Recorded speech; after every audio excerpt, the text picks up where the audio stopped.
श्री राधे, श्री राधा रमणो विजयते।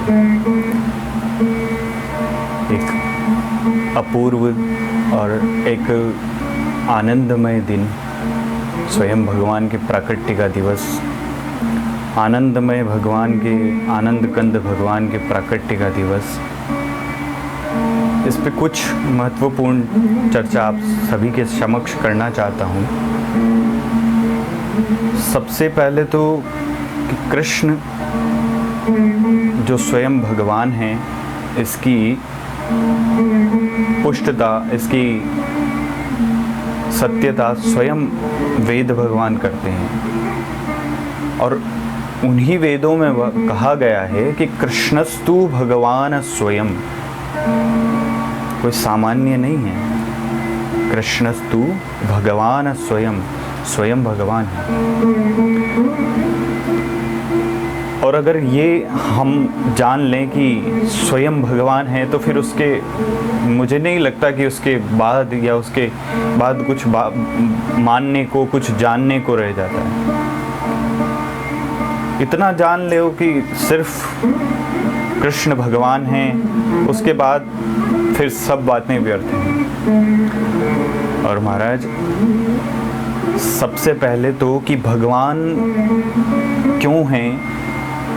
देखो, सामान्य पुरुष जब, या सामान्य जीव जब धरती पर आता है तो जन्म कहा जाता है, लेकिन भगवान का जन्म नहीं होता, भगवान का प्राकट्य होता है। तभी तो गोस्वामी जी ने भी वहाँ पर वर्णन किया है कि भय प्रकट कृपाला, भय प्रकट कृपाला, प्रकट हुए हैं। वरना छंद और ताल और लय में अगर देखा जाए तो उस समय गोस्वामी जी भय जन्म कृपाला भी कर सकते थे, पर नहीं किया। न ताल बिगड़ती, न छंद बिगड़ता। भय जन्म कृपाला नहीं, बिगड़ता ही नहीं। लेकिन बड़ा माप तोल के गोस्वामी जी ने उसमें प्रभु श्री राम के प्रागट्य उत्सव पे भी ये गोस्वामी जी ने बड़े सोच समझ कर शब्द लिया, भय प्रगट कृपाला। तो पहली बात कि पहला संशय तो यहीं समाप्त हो जाता है कि कृष्णस्तु भगवान स्वयं। और इस बात का प्रमाण क्या है कि वे भगवान हैं? अगर और आप डीपली जाना चाहें और आप उस भाव सागर में जाकर और जानना चाहें तो इसका प्रमाण क्या है? तो कहा श्रीमद् भागवत प्रमाणमलम। स्वयं श्री भागवत जी इस बात का प्रमाण है। तो स्वयं श्रीमद् भागवत जी जो भगवान का वांगमय स्वरूप है, वो रसमय स्वरूप है, वो स्वयं उस बात का प्रमाण है। अब आगे चलें तो प्रभु का प्राकट्य श्रद्धा का विषय है। जब तक श्रद्धा आपके हृदय में पुष्ट नहीं होगी तो प्रभु नहीं आएंगे। कृष्ण आनंद का स्वरूप है। तभी तो हम लोग गाते हैं ना कि नंद के आनंद भयो, जय कन्हैया लाल की। महाराज आनंद का स्वरूप है। जब व्यक्ति में आनंदमय हो जाए, आपका व्यक्तित्व आनंदमय हो जाए, तो मान लीजिए कि कृष्ण कृपा आप पर निरंतर है।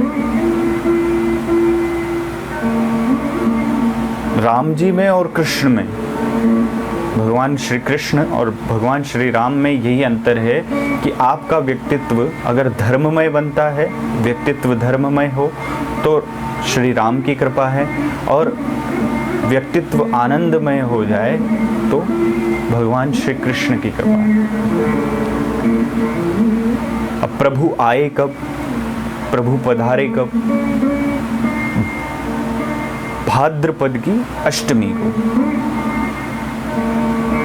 अब महाराज नंद बाबा जो थे, श्रद्धा का प्रगाढ़ विषय है प्रभु का प्रागट्य। तो नंद बाबा और यशोदा मैया, इनके हृदय में श्रद्धा, श्रद्धा का विषय, एकदम श्रद्धा हृदय में परिपूर्ण, तब जाके प्रभु ने कृपा की, और वही माधुर्य का वो बाल लीलाओं का सारा नंद बाबा को उसका रस प्रदान किया।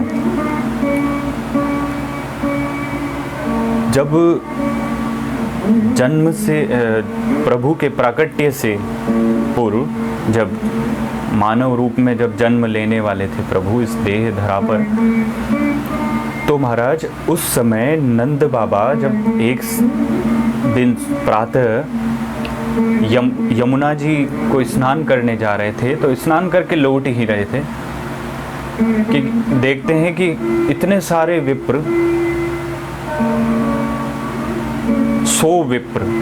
100 ब्राह्मण महाराज एक साथ उधर से स्नान करके, और वो भी दूसरे घाट से आ रहे हैं। जैसे ही नंद बाबा ने देखी तो विप्रों को प्रणाम किया। तो जैसे ही सारे विप्रों को एक साथ साष्टांग प्रभु नंद बाबा ने प्रणाम किया, उसी समय सारे विप्रों के हृदय से आशीर्वाद निकला, पुत्रवान भव। दोनों हाथ उठाकर कहा पुत्रवान भव।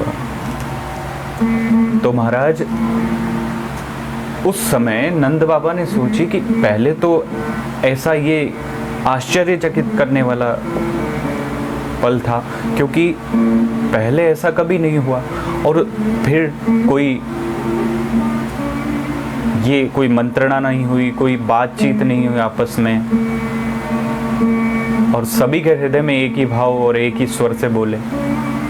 तो विप्रों से जाकर पूछी कि विप्रदेव, ये क्या आश्चर्य वाली बात है, ये कौन सा संशय है, बताइए, इसका वर्णन करिए, कृपा करिए। उस वक्त विप्र जो प्रभु का स्वयं स्वरूप माने जाते हैं, भगवान का मुख माने जाते हैं, शुक्ल यजुर्वेद में कहा गया है कि ब्राह्मण जो हैं भगवान का मुख हैं। मानो कि आज सभी विप्रों के हृदय में बैठकर और स्वयं भगवान ने ये बात नंद बाबा तक पहुंचाई है कि इस बार कृपा करनी है, इस बार कृपा का अब समय आ गया है आप पर। तो तुरंत सभी विप्रों को फिर से प्रणाम करके और गए नंद बाबा। उस समय जब गए तो महर्षि शांडिल्य को, जो उनके कुल गुरु थे, उनको बुलाया। नंद बाबा के कुल गुरु हैं महर्षि शांडिल्य, और उधर जो वसुदेव जी हैं उनके कुल गुरु हैं गर्गाचार्य जी, और वृषभान जी के कुल गुरु हैं महर्षि भागुरी। सबके कुल गुरु होते हैं। आजकल तो एक कुल में ही अलग अलग प्रथा है, खैर वो अलग विषय है, लेकिन पहले ऐसे कुल गुरु हुआ करते थे। तो महर्षि शांडिल्य को बुलाया, तो महर्षि शांडिल्य से ये सारी बात बताई, और जैसे ही नंद बाबा ने ये बात बताई तो महर्षि शांडिल्य ने कहा कि एक हवन करना होगा, यज्ञ करिए जिससे सारी दुविधाएं समाप्त हो और प्रभु कृपा करें। तो इधर प्रभु के आने के पहले यज्ञ संपन्न हुआ, और उधर कारागृह में जब माता देवकी के गर्भ में आए तो यहाँ तो यज्ञ जैसे ही संपन्न हुआ तो उस यज्ञ का धूम्र इतना उठा, इतना धूम्र हुआ कि वो सारे गोकुल में छा गया, और उस धूम्र में ही एक प्रकाशवान पुंज उतरा और नीचे उतरकर पहले नंद बाबा के हृदय में समाहित हुआ, और उसके बाद मैया के गर्भ में, माता यशोदा के गर्भ में समाहित हुआ। मैया देवकी के गर्भ में जब प्रभु आए तो उस समय 8वें नंबर की संतान के रूप में प्रभु प्रविष्ट हो गए। और इधर जो नंद बाबा और के हृदय में और माता यशोदा के गर्भ में जो प्रकाश पुंज उतरा था वो देव माया का था, योग माया का, जो भगवान की महाअधिष्ठात्री देवी। अब प्रभु का देखो, भाद्रपद की अष्टमी को प्रभु का प्रागट्य दिवस आता है। अच्छा, ये बात महत्वपूर्ण है कि भगवान हुए अष्टमी को।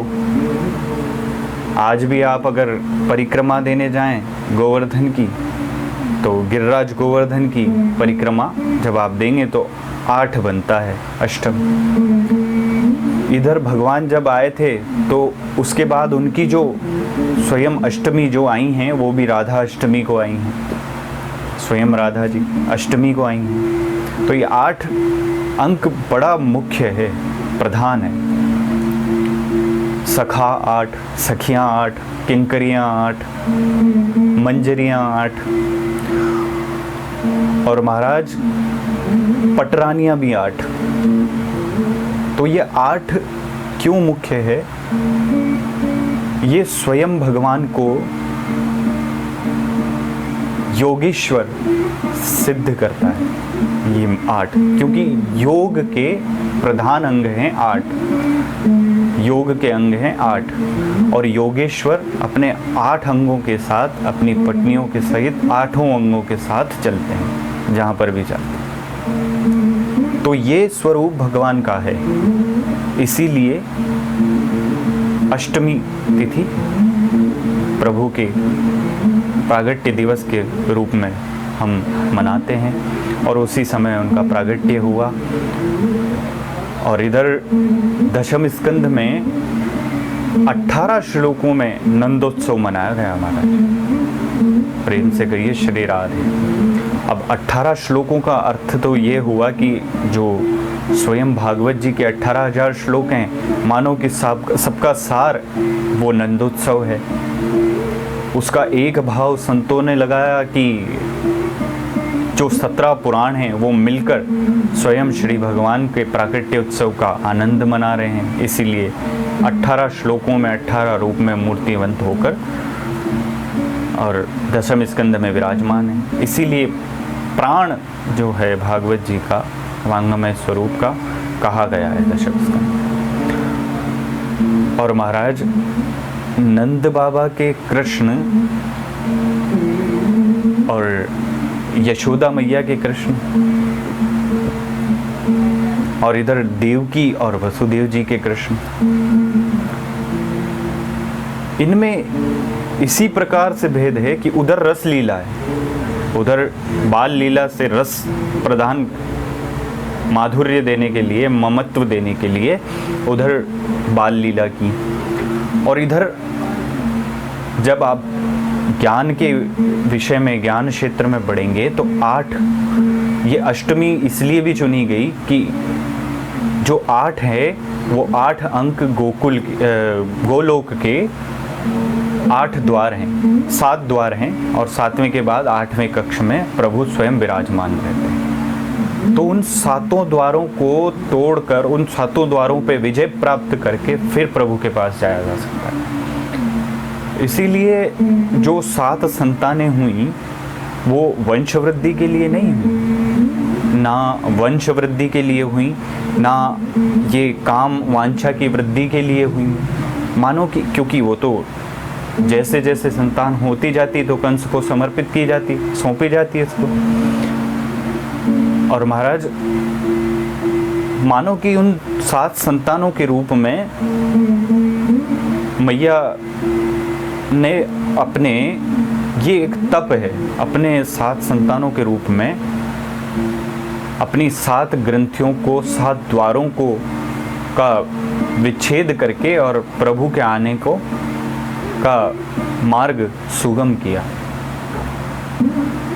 इसीलिए प्रभु आए हैं। और नंद के लाला जब आता है तो आनंद ही होता है भैया। प्रेम से कहो श्री राधे।